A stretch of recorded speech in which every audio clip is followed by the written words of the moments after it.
मीशाननिर्वाणरूपं विभुं व्यापकं ब्रह्मवेदस्वरूपं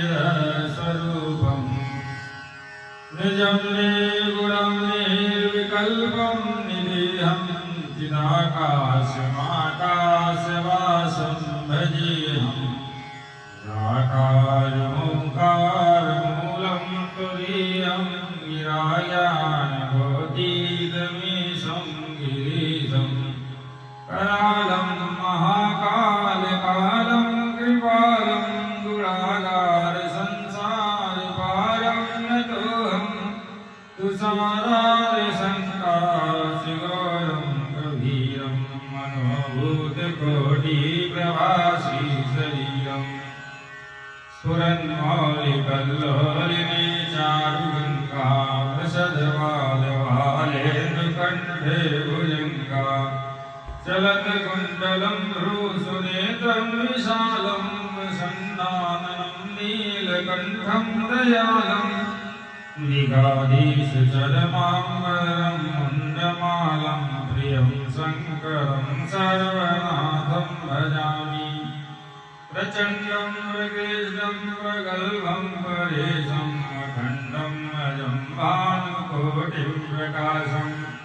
त्रयः शूलनिर्मूलनं शूलपाणिं भजेऽहं भवानीं मतिं भावरम्यं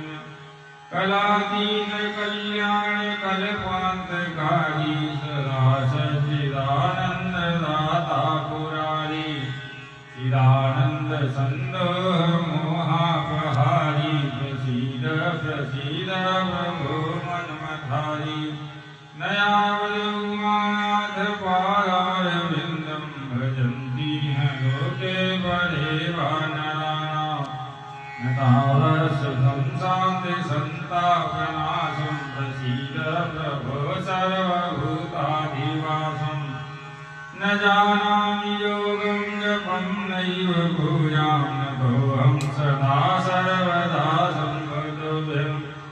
जराजन्मदुःखौघादाप्यमानं प्रभो पाहि आपन्नमामीश शम्भो प्रभो पाहि आपन्नमामीश शम्भो रुद्राष्टकमिदं प्रोक्तं विप्रेण हरदुष्टये ये पठन्ति न भक्त्या तेषां शम्भुः प्रसीदति।